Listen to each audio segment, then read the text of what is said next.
दोस्तों सोचिए, अगर कोई कंपनी सिर्फ 5% गिरती है तो हमारे पूरे रिलायंस इंडस्ट्रीज के बराबर का मार्केट कैप हवा हो जाता है। और अगर 10% टूटी तो सीधा Reliance and Adani group wipe out हो जाएगा। और दुनिया के सबसे बड़े इन्वेस्टर्स एक एक करके इस कंपनी से बाहर निकल रहे हैं। आखिर क्यों? क्या एआई बबल वाकई में फटने वाला है? 19 नवंबर को ऐसा क्या होने वाला है जिसके डर से बड़े बड़े खिलाड़ी मार्केट से भाग रहे हैं?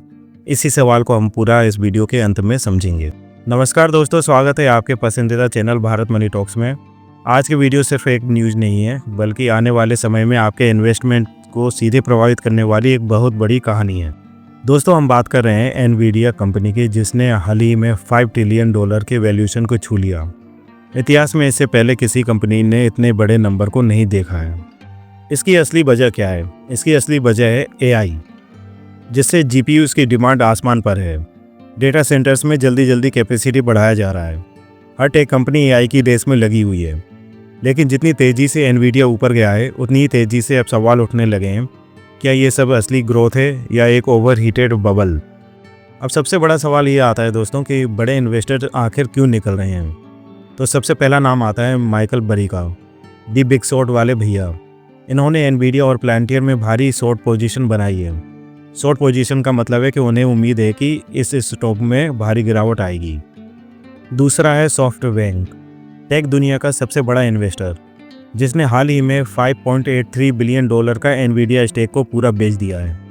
तीसरा है दोस्तों पीटर थिल, जो कि पेपल, फेसबुक और प्लांटियर के सबसे बड़े इन्वेस्टर हैं।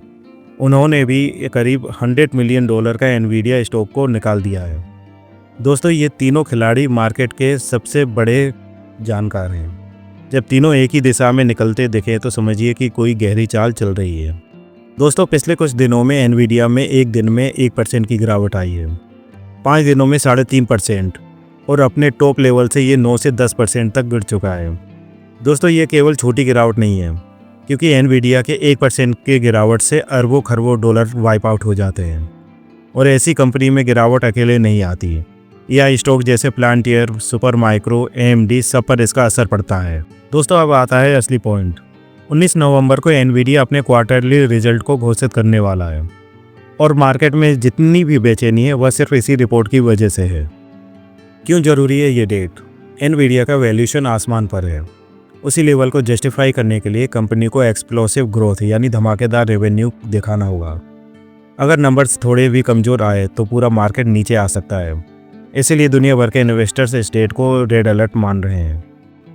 एनवीडिया के सीईओ जेनसन हुआंग ने दावा किया है कि अगले 2 साल के लिए इतना बड़ा ऑर्डर बुक है कि जिससे $500 बिलियन यानी कि $500 ट्रिलियन की रेवेन्यू संभव है। ये एक बहुत बड़ा दावा है। इतना बड़ा दावा कि अगर मार्केट 2 हिस्सों में बट गया है। एक साइड कहती है कि एआई अभी शुरुआत है, ये ग्रोथ असली है। दूसरी साइड कहती है कि इतना तेज रेवेन्यू प्रैक्टिकली पॉसिबल नहीं है। खैर, ये तो अब रिजल्ट ही बताएगा कि सच क्या है। दोस्तों, 19 नवंबर सिर्फ एनवीडिया के लिए नहीं बल्कि पूरे ग्लोबल मार्केट के लिए एक डिसीजन डे है। क्या एआई बबल फटेगा या एनवीडिया सबको गलत साबित कर देगा? आप क्या सोचते हैं? क्या स्टॉक पहले से ही ओवर वैल्यूड है या पीक पर है, या एआई की रैली अभी बस शुरू हुई है? अपनी राय कमेंट में ज़रूर बताएं। और दोस्तों, प्लीज़ चैनल को सब्सक्राइब करें और वीडियो को लाइक करें। मिलते हैं नेक्स्ट वीडियो में। धन्यवाद। जय हिंद।